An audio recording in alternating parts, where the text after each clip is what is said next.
പക്ഷേ ഇന്ത്യൻ കോൺടെക്സ്റ്റിലേക്ക് വരുമ്പോഴും നെഹ്റുവാണ് ഇത് ചാമ്പ്യൻ ചെയ്തിരിക്കുന്നത്. അത് വളരെ മനോഹരമായിട്ട് നെഹ്റു അത് ബ്ലെൻഡ് ചെയ്തിട്ടുണ്ട്. തൻ്റെ അച്ഛൻ മകൾക്ക് അയച്ചിരിക്കുന്ന കത്തുകളിലും ആ കാര്യത്തെക്കുറിച്ച് വ്യക്തമായി പറയുന്നത് എവിടെ വ്യക്തിയുടെ അവകാശം നിൽക്കുന്നു, എവിടെ അവകാശം നിൽക്കുന്നു, സമൂഹത്തിൻ്റെ അവകാശം. എനിക്ക് നെഹ്റുവിൻ ലെഗസി ഫോളോ ചെയ്യുന്ന അപൂർവം കോൺഗ്രസ്സുകാർ ഒരാളാണ് ശശി തരൂർ. ഞാൻ അദ്ദേഹത്തിൻ്റെ ആത്മകഥയും കൂടി എഴുതിയൊരു വ്യക്തിയാണ്. അപ്പോൾ ഞാൻ അതുകൊണ്ട് എനിക്ക് അദ്ദേഹം ചിന്തിച്ചതും എഴുതിയതും പ്രഭാഷണം ചെയ്തതൊക്കെ ഭൂരിപക്ഷം വായിച്ചൊരു വ്യക്തിയാണ്.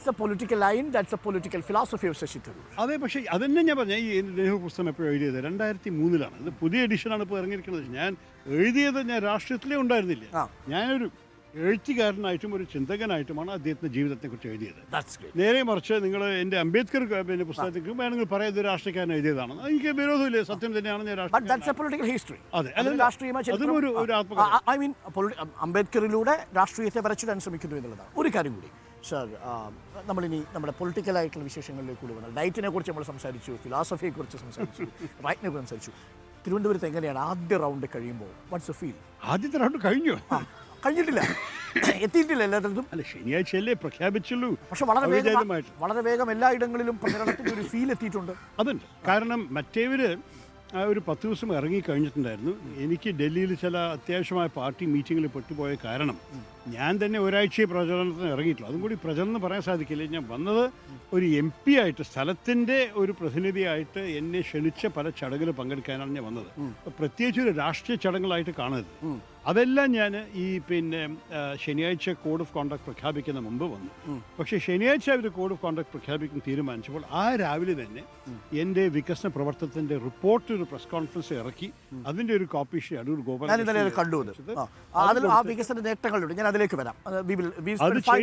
ഞാൻ പറയാം. അതോടെ എൻ്റെ പ്രചരണം ആരംഭിച്ചു എന്ന് പറയാം. അങ്ങനെ നോക്കുകയാണെങ്കിൽ ഇത് വെറും 3ാമത്തെ ദിവസമാണ്.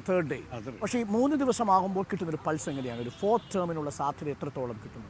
100% ഉണ്ടെന്നാണ് എൻ്റെ വിശ്വാസം. പറഞ്ഞാൽ 100% വോട്ട് കിട്ടുന്നില്ല, 100% വിജയം എൻ്റെ. ഞാൻ ഇതുവരെ എല്ലാ ഭാഗത്തും പോയി, ഗ്രാമദേശത്തിൽ, തീരദേശത്തിൽ, നഗരത്തിൽ.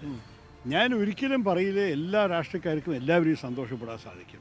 പക്ഷേ ഞാൻ ജനങ്ങളുടെ നിന്ന് കാണുന്ന സ്നേഹവും സ്വീകരണവും എനിക്ക് ഒരു സംശയവുമില്ല. ഇത് 3 പേരെയും കുറിച്ച് രസകരമായി ഞാൻ കേട്ടൊരു കമൻറ്റ്. വിശ്വപൗരൻ ശശി തരൂർ, വിശ്വസിക്കാവുന്ന പൗരൻ പന്ന്യൻ, വിശ്വാസമുള്ള പൗരൻ രാജീവ് ചന്ദ്രശേഖർ.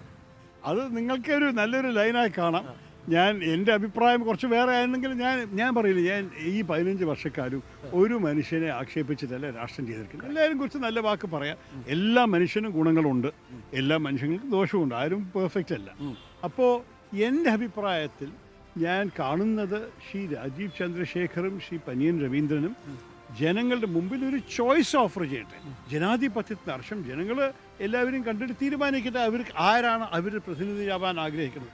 പക്ഷെ ഞാൻ ചൂണ്ടിക്കാണിക്കുന്ന 2 കാര്യം മാത്രമാണ്. ഒന്ന്, ആരായിരിക്കും ഡൽഹിയിലെ പാർലമെന്റിനകത്ത് എഫക്റ്റീവാണ്. കാരണം നിങ്ങൾക്കറിയാം, ഈ ജോലി ഇവിടെയല്ല, ജോലി അവിടെയാണ്. ഇവിടുത്തെ ആവശ്യങ്ങളും ആശകളും ആശങ്കയും മനസ്സിലാക്കിയിട്ടാണ് അവിടെ പോയിട്ട് സംസാരിക്കേണ്ടത്. പക്ഷെ അതിൻ്റെ ശബ്ദം കേൾപ്പിക്കാനുള്ള കഴിവും ധൈര്യവും ആയിരിക്കണം. അത് ആദ്യം ഭരണഘടനാ റിവ്യൂ അടക്കമുള്ള കാര്യങ്ങൾ വരുമെന്ന് നമ്മൾ സംശയിക്കുന്ന സാഹചര്യത്തിൽ. അത് മാത്രമല്ല, രണ്ടാമത്തെ ഇതാണ് നിങ്ങളുടെ രാഷ്ട്രീയ നിലപാട്. എൻ്റെ നിലപാട് 15 വർഷമായിട്ട് ഭാരതം മുഴുവനും ലോകം മുഴുവൻ കേൾക്കുന്നു. ഞാൻ ഭാരതത്തിൻ്റെ ബഹുസ്വരതയ്ക്ക് വേണ്ടി, ഭാരതത്തിൻ്റെ മതേതരത്വം പറഞ്ഞൊരു വാക്കിനെ കുറിച്ച് ചിലവർക്ക് ഒരു മുദ്രാവാക്യമായി തോന്നുന്നു. അല്ല, എൻ്റെ അഭിപ്രായത്തിൽ ഇങ്ങനെയാണ് നമ്മുടെ ജീവിത രീതി. കേരളത്തിൽ പ്രത്യേകിച്ച് ഞാൻ കണ്ടു ഇഷ്ടപ്പെട്ടത് എന്താണ്? എല്ലാ മതത്തിൻ്റെയും, എല്ലാ ജാതിയുടെയും, എല്ലാ നിറം ഉള്ള ആൾക്കാരുടെയും ഒരുമിച്ച് ജീവിക്കുന്ന ഒരു യാഥാർത്ഥ്യമാണ് ഞാൻ കണ്ടിരിക്കുന്നത്.